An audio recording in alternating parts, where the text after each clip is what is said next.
네, 성경 말씀 마태복음 8장입니다. 주보에는 1절부터 13절까지 되어 있지만 오늘 1절부터 4절까지만 보겠습니다. 마태복음 8장 1절부터 4절까지만 보겠습니다. 그리고 총회에서 2017년입니다. 내년 2017년 주제를 다시 거룩한 교회로라는 표제어를 우리 통합 측 총회에서 결정을 했습니다. 그리고 여러 가지 예배 형식 중에 하나 권고사항으로 내려온 것이 바로 성경 찬송을 들고 다니면서 말씀을 찾고 말씀을 새기는 훈련을 좀 했으면 좋겠다라고 했습니다. 저도 거기에 공감합니다. 성경 찬송 없어진 지 오래고 휴대폰 속에 어플로 남아있는 그런 성경책을 봐야 영성이 좋아진다가 아니라 말씀을 많이 접할 수 있도록 성경을 좀 가지고 왔으면 좋겠다는 총회의 권고사항에 저도 동의를 하고요.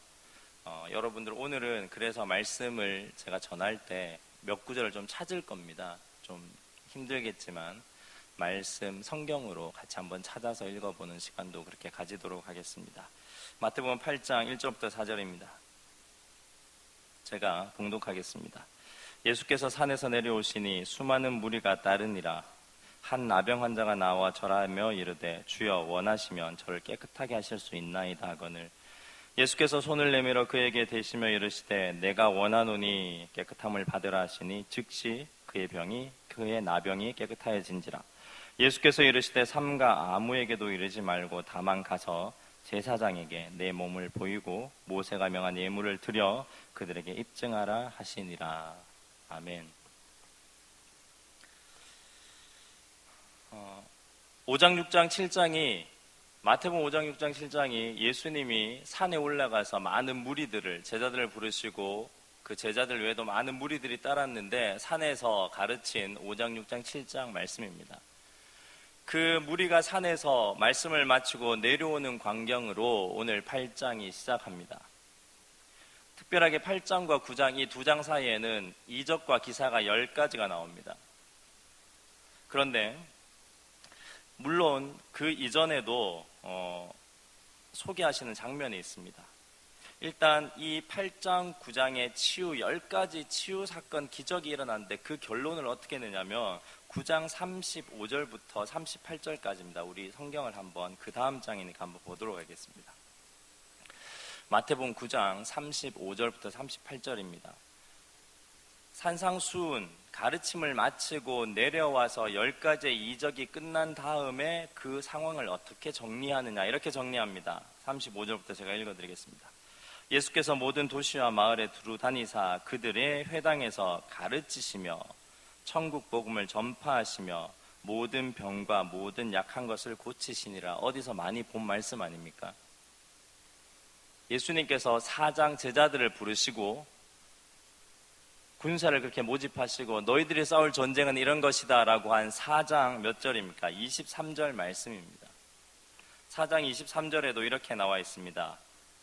예수께서 온 갈릴리에 두루다니사 그들을 회당에서 가르치시며 천국 복음을 전파하시고 백성 중에 모든 병과 약한 것을 고치시니 제자를 부르시고 이런 전쟁을 너희가 싸워야 된다라고 하시면서 그 세 가지를 말씀해 주시고 산상수훈을 가르치십니다.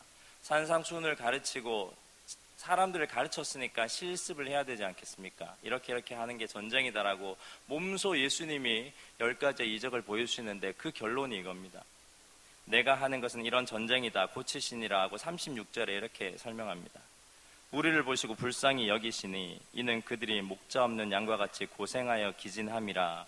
이에 제자들에게 이르시되 추수할 것은 많되 일꾼이 적으니 그러므로 추수하는 주인에게 청하여 추수할 일꾼을 보내소서 하라 하시니라. 37절에 뭐라고 되어 있습니까? 37절에 여러분 한번 읽어주십시오. 시작.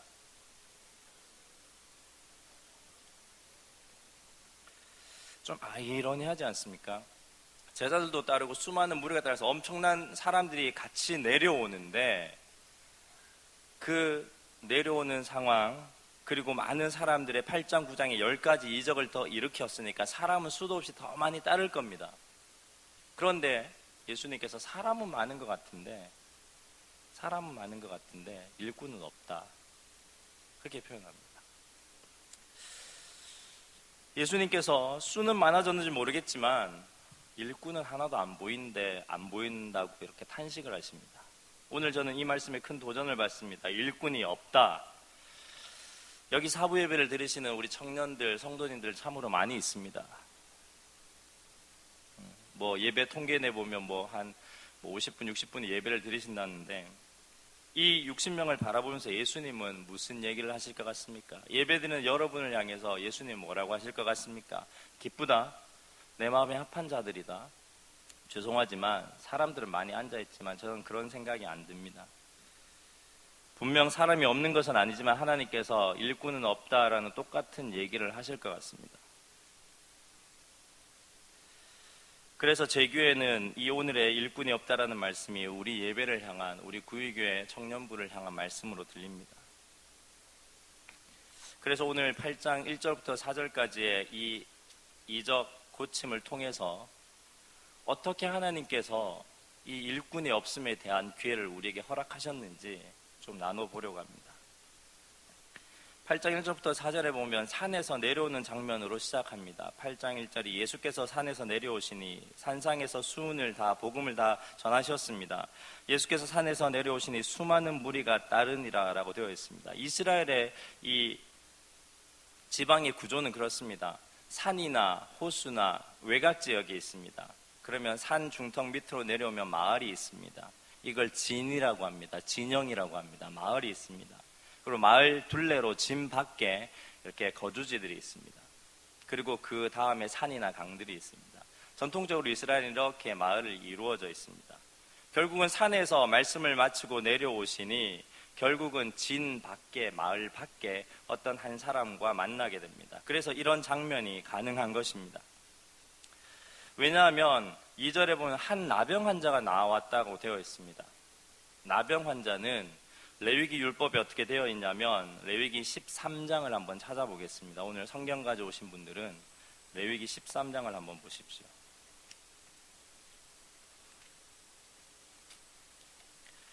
레위기 13장 44절부터 46절까지 제가 한번 읽어드리겠습니다. 화면도 같이 올려주십시오. 레위기 13장 44절입니다.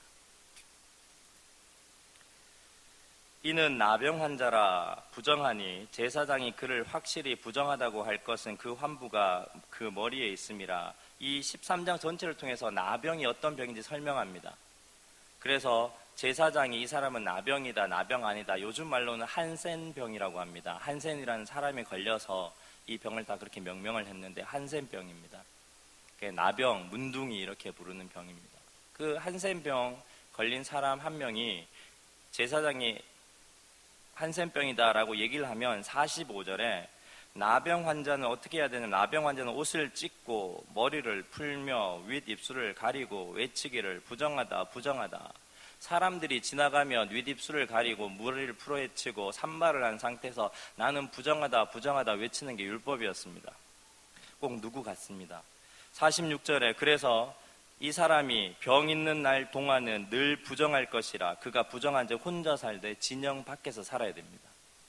그래서 마을 밖에서 이 문둥병자들이 촌을 이루어서 캠프를 이루어서 사는 겁니다. 그러니 산에서 말씀을 전하고 내려오는데 이 사람들이 한센병 캠프가 있습니다. 진영 밖에. 거기서 집단으로 사는 겁니다. 그 중에 한 사람이 이제 나왔던 겁니다.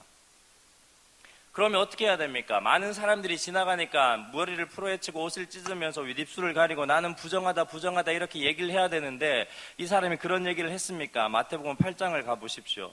마태복음 8장에는 그렇게 나와 있지 않습니다. 이 사람에게서 죽음은 이제 이렇게 하지 않는 경우 돌로 쳐 죽이라고 되어 있습니다. 내가 한센병으로 평생 마치느니 이렇게 죽느니 저렇게 죽느니 이 사람에게는 더 이상 죽음에 대한 그런 두려움이 없어 보입니다. 뭐라고 얘기합니까? 2절에 한 나병 환자가 나와 절하며 이르되 주여 원하시면 저를 깨끗하게 할 수 있나이다. 주여 원하시면 나를 깨끗게 할 수 있습니다. 그렇게 예수님께서 소리칩니다. 예수님 앞에. 영어로 좀 번역을 하면 If you will, you can make me clean. 당신이 you will 무엇입니까? 주여 원하시면 당신에게 그 마음이 있으면 당신이 나를 고치겠다고는 그 마음이 있으면 if you will 그렇게 외칩니다. 그때 예수님이 3절에 이렇게 한마디로 간단하게 대답하십니다. 예수께서 손을 내밀어 그에게 이르시되 내가 원하노니. 영어로는 I will 이렇게 되어 있습니다. 대단히 놀랍지 않습니까? I will. 내가 그 마음이 있다. 너무 감동적인 대화가 아닙니까? You will. 당신이 원하시면 I will. 내 그 마음이 있다. 내가 낫고자 하는 것은 벌써 중요하지 않습니다. 물론 낫고 싶었겠죠. 그러나 낫고자 하는 마음이 중요한 게 아니라 당신이 진짜 나를 고칠 마음이 있는지 없는지가 이 한센병 환자에게는 중요했습니다. 예수 당신의 의지, 예수님 당신의 마음이 무엇이 있느냐는 것이 이 한센병 환자의 마음이었습니다. 이게 우리를 향해서 주시는 하나님의 첫 번째 기회입니다. 세상은 하나님의 의지로 움직입니다. 마태복음 계속해서 전쟁 얘기를 하지만 전쟁은 하나님의 의지로 승리합니다. 우리는 늘 이렇게 얘기합니다. 나는 뭐가 되고 싶어? I want to be something. 나는 뭐가 되고 싶어? 내 원함이 있습니다. I want. 세상은 나의 원함이 아니라 하나님의 의지로 움직입니다. 내가 아무리 I want 해도 하나님이 I don't will, 내 의지가 아니야. 난 그런 마음 없어. I don't will 하면 끝입니다. 내가 더 몸을 찢으면서 간절히 원해도 정말 열심히 내 삶을 살아가면서 I want, 나는 원합니다 해도 소용이 없습니다. 하나님 관계만 더 어려워질 뿐입니다. 우리 삶에는 가난하면 가난에서 벗어나고 싶고 권력이 없으면 권력을 가지고 싶고 건강이 없으면 건강을 가지고 싶습니다. 그래서 우리는 늘 이렇게 기도하지 않습니까? 하나님, 돈 주세요. 하나님, 잘 쓸 테니까 돈 주세요. 하나님, 건강 주세요. 하나님, 나라 위에 쓸 테니까 건강 주세요. 하나님, 권력 주세요. 하나님 위해서 잘 쓸 테니까 권력 주세요. 그렇기 때문에 우리의 신앙이 늘 제자리입니다. 하나님, 나는 가난합니다. 지금 수중에 돈이 없어서 아르바이트로 근근히 연명합니다. 이 낮고 적은 삶에서 벗어나고 싶습니다. 그러니 하나님, 돈을 주십시오. 이렇게 기도해야 됩니까? 하나님, 나는 가난합니다. 지금 수중에 돈이 없어서 아르바이트로 근근히 연명합니다. 이 낮고 적은 삶에서 당신이 무엇을 원하십니까? If you will. 만약에 우리가 원하는 두 번째 것을 먼저 세우고 하나님의 이야기를 뒤로 민다면 항상 신앙이 제자리입니다. 이 한센병 환자는 예수님 앞에 이렇게 했어요. If you will. 당신 그 마음 있냐고. 당신이 그 마음 있는 게 중요하다고. 만약에 당신이 그 마음 없으면 나는 딴 일을 하겠다고. 당신의 마음에 있는 일 그 일을 하겠다고. 그러면서 자기의 구함을 처절하게 얘기하는 겁니다. 당신 그 마음 있습니까? 예수여, 날 낫게 하려는 마음 있습니까? 그 말은 뒤로 뒤집어서 얘기하면 뭡니까? 당신 내게 낫게 할 마음 있습니까? 없다고요. 그럼 내게 뭘 원하십니까? 내가 어떻게 살길 원하십니까? If you will, you can make me clean. 당신 날 깨끗게 할 수 있지 않습니까? 그 얘기를 듣고 예수님이 I will. 그래, 내 그런 마음이 있다. 우리의 기도가 뭐냐면, 하나님, 나 이거 원합니다. I want to be something. 나는 뭐가 되고 싶습니다. 우리의 기도는 없고 부족한 가운데 해야 되는 기도는 바로 이것입니다. 당신의 원함이 무엇입니까? What is your will? 당신의 의지가 무엇입니까? 당신은 뭘 원하십니까? 나는 이렇게 쓰러지고 힘들고 어려운데 하나님 이용해서 이거 없애주십시오가 아니라 당신 충분히 이런 거 없앨 수도 있지만 날 깨끗하게 할 수도 있고 부하게 할 수도 있지만 하나님, 내가 이렇게 연약하고 힘들고 쓰러져 있는데 당신은 뭘 원하시냐? 그것이 우리의 첫 번째 주신 기회입니다. 이것이 인생에 주는 전쟁에 참여하는, 가르치고 전파하고 고치는 그 하나님의 전쟁에 참여하는 자들이 던지는 질문입니다. 전쟁은 자기가 죽는 일입니다. 적진의 총탄이 날라옵니다. 가난으로 날라오고 힘듦으로 날라오고 애매한 고난으로 날라옵니다. 그때 우리가 뭘 해야 됩니까? 하나님, 이 총알이 없어지게 해주십시오. 이렇게 기도해야 됩니까? 나는 잘 살고 싶은데 저 화살촉이 부러지게 하여 주시옵소서. 나만 살게 해주시옵소서. 이렇게 기도해야 됩니까? 하나님, 제가 저 화살촉에 맞아 죽을 것 같습니다. 그런데 당신은 지금 내게 어떤 마음을 가지고 있습니까? What is your will? 그렇게 기도해야 됩니다. 이 기도가 누구의 기도입니까? 마태복음 26장 42절의 기도입니다. 나의 원대로 마시고 아버지의 뜻대로 되기를 원합니다. 누구 기도입니까? 예수님 기도입니다. 우리에게 주어진 첫 번째 기회, 예수 그리스도가 이루려고 하는 하나님이 주신 하나님 나라에 대한 전쟁에 들어왔을 때 우리가 첫 번째 던질 수 있는 그런 좋은 기회를 이런 기도로 주신 겁니다. If you will, 당신이 뭘 원하시냐고.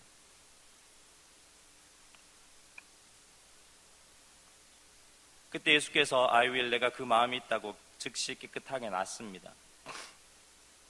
3절에 깨끗함을 받으라 하시니 즉시 그의 나병이 깨끗하여진지라 라고 되어 있습니다. 그런데 4절에 예수님이 이렇게 얘기합니다. 예수께서 이르시되 삼가 아무에게도 이르지 말고 다만 가서 제사장에게 내 몸을 보이고 모세가 명한 예물을 드려 그들에게 입증하라. 사람들한테 얘기하지 마. 그리고 제사장한테 가. 그리고 제사장에게 몸을 보이고 하나님께 예배드려. 간략하게 얘기하십니다.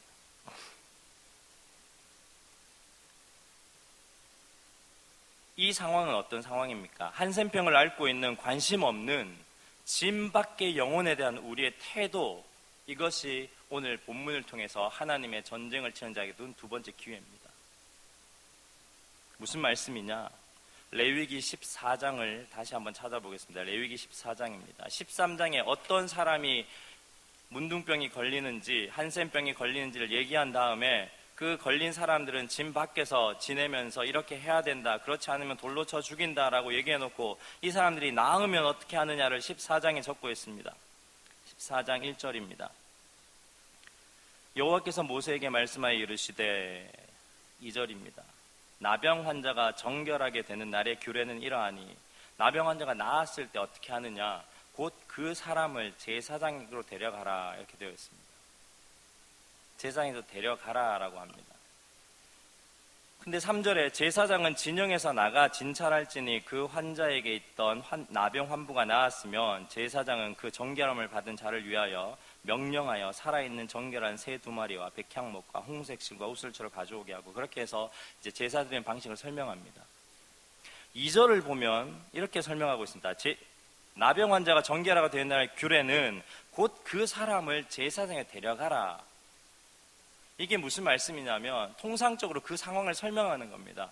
이 사람이 나으면, 나병 환자가 나으면, 한센병 환자가 나으면 제사장에 데려가라고 합니다. 근데 누가 데려갑니까? 짐 밖에 들어올 수도 없고 짐 밖에 내쳐져서 사람들 그 길로, 짐 밖의 길로 어느 마을을 이동할 때 지나가면 보이기라도 하면 머리 풀고 옷 찢으면서 나는 부정하다 외쳐야 되는 게 이 사람들이고, 그렇게 하지 않으면 돌에 맞아 죽는 사람들인데 어떻게 이 사람이 지난해 성전에 있는 제사장에게 들어갑니까?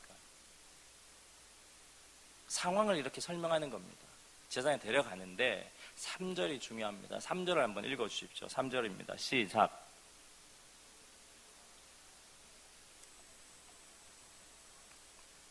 이게 무슨 말씀입니까? 이 상황에서 가장 중요한 건 제사장은 진영에서 어떻게 하라는 겁니까? 나가라는 겁니다. 제사장이 마을 안에만 있고 교회 안에만 있고 성전 안에만 있어서 예배드리는 자가 아니라, 원래 제사장은 어떤 사람이냐? 진 밖에 약하고 아프고 힘든 사람이 죽어가는 그 현장에 항상 일정한 기간마다 나가서 그들을 진찰하고 돌보고 사랑하고 해야 되는 게 제사장이라는 말씀입니다. 그게 제사장이 나가서 진찰하는 겁니다. 그렇게 해서 환부가 나왔으면 4절에 뭐라고 합니까? 그 정결함을 받은 자를 위하여 명령하여라고 되어 있습니다. 이게 막 강압적으로 너 예배드려 이런 게 아니라 가르쳐 주는 겁니다. 한 번도 율법을 배워온 자들이 아니기 때문에 짐 밖에 내쳐져서 있는 자들이니까 정결함을 받았으니까 이렇게 하는 거야, 이런 거 가져와서 이렇게 예배드리는 거야, 가르치라는 겁니다. 명령조가 아니라 정결함 받은 자를 위하여 사랑하는 마음으로 제사법을 가르치고 도와주는 신앙인의 모습입니다. 오늘 다시 8장으로 돌아오면 마태복음 8장에 예수님은 오늘 이 한센병 환자가 내려와서 당신이 원함이 무엇입니까? 그리고 낫게 해준 다음에 제사장에서 바로 가라는 이 말씀은 지금 제사장들이, 예수 믿는 사람들이, 교회 다니는 사람들이 뭐 하고 있다는 겁니까? 직무유기하고 있다는 겁니다. 안 나가고 있다는 겁니다. 자기들끼리 놀고 있다는 겁니다. 밖에 죽어가는 사람은 처처에 넘쳐나는데 아무도 진영 밖으로 나가지 않고 있다는 말입니다. 예수님은 진영 밖에 나와 있습니다. 물론 말씀을 전하고 내려오는 길이셨지만 진영 밖에 나온 사람은 예수입니다. 율법으로는 정통한 바리새인들이나 제사장은 율법에 갇혀서 성전 안에 있었다면 예수님은 성전 밖으로 나오셨습니다. 그래서 그 나병 환자에게 율법의 원래 의도를 살려서 율법의 완성자로 진영 밖으로 나가서 이 환자에게 자유를 선포하고 치유를 선포하고 이렇게 사는 길이다라고 가르쳐 준 게 바로 예수님의 모습이었습니다. 이게 베드로전서 2장 9절 말씀입니다. 같이 한번 찾아보겠습니다. 예수님 제자 베드로가 우리를 향해서 이렇게 너희들의 삶은 이렇게 살아야 된다라고 베드로전서 2장 9절에 이렇게 얘기합니다.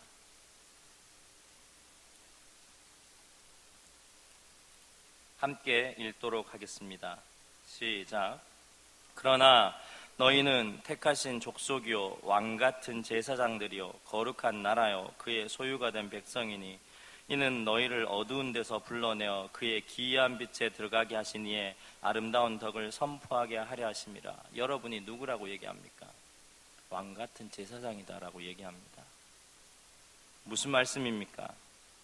하나님의 아들 예수님이 회개하라, 돌아서라, 하나님 나라가 가까이 왔으니 하나님을 왕으로 모시는 나라가 여기 세상에 오려고 하니 전쟁은 필수 불가결하다. 전쟁은 일어날 수밖에 없다. 그러니 너희들 나와 같은 하나님의 아들과 같은 왕같은 제사장으로 전쟁같이 하자. 이 말씀을 베드로는 너희는 왕같은 제사장이다 이렇게 표현을 했습니다. 오늘 말씀의 결론입니다. 오늘 말씀은 8장을 통해서 전쟁 이야기의 연속을 얘기합니다. 회개하라, 돌아서라, 하나님의 나라가 가까이 왔다. 전쟁을 선포하시고 제자들을 부르신 예수님께서 그 제자들과 따르는 무리들에게 5장, 6장, 7장을 통해서 하나님의 나라의 일들과 하나님 나라를 이루어가는 사람들에 대해서 마음을 얘기하시고 그 나라를 세워가는 방식을 얘기하시고 그리고 나오셔서 수많은 무리가 따르는 가운데서 내려오시면서 이제 10가지의 이적과 기사를 행합니다. 하나님 나라는 이렇게 이루어진다라고 실습하는 겁니다. 난 이렇게 잘하는데 너희는 못해가 아니라 예수님은 관심은 거기입니다. 너희가 이제 이론으로 배웠으니까 실제 삶에 나가서 이런 일을 제발 해주었으면 좋겠다. 이것이 하나님 나라의 전쟁이다. 그러면서 그 첫 번째 이적의 현장에 한센병 환자, 짐 밖에 내쳐진 자를 통해서 우리에게 이런 전쟁의 기회를 허락하시는 겁니다. 너희들은 뭐 되고 싶냐? 하나님 나라 전쟁은 I want to be something. 내가 뭐 괜찮은 거 하나 돼서 하나님께 영광 돌립니다. 얘기 한마디 한다고 그렇게 해서 하나님께 영광이 되는 게 아니라 너희들이 어떤 상황에 있든지 if you will, 당신이 원하신다면. 그래서 우리의 기도는 항상 당신의 원하심이 무엇입니까? What is your will? 이라고 기도할 수 있는 것. 그게 하나님 전쟁에 참여한 너에게 준 나의 기회다.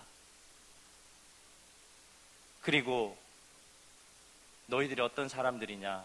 이 전쟁하는 사람들은 왕같은 제사장들이다. 진영 밖으로 나가라. 그래서 돌아봐라. 죽어가는 사람 없는지, 나았는데도 들어오지 못하고 있는 사람 없는지, 너희들이 그들을 향해서 외치고 살아가라. 이것이 왕같은 제사장으로 살아가는 우리에게 주신 두 번째 기회입니다. 하나님 나라 전쟁은 호락호락하지 않습니다. 그냥 교회 안에 있으면 되겠지가 아닙니다. 기회는 잡는 사람에게는 기회지만 잡지 못하는 사람에게는 그냥 떠다니는 아무 필요 없는 것입니다. 계속해서 예수님께서는 여러분들에게 하나님의 전쟁에 참여해서 왕같은 제사장으로 살 수 있는 기회를 허락해 주실 겁니다. 잡느냐, 잡지 않느냐, 그건 여러분의 몫입니다. 기도하겠습니다.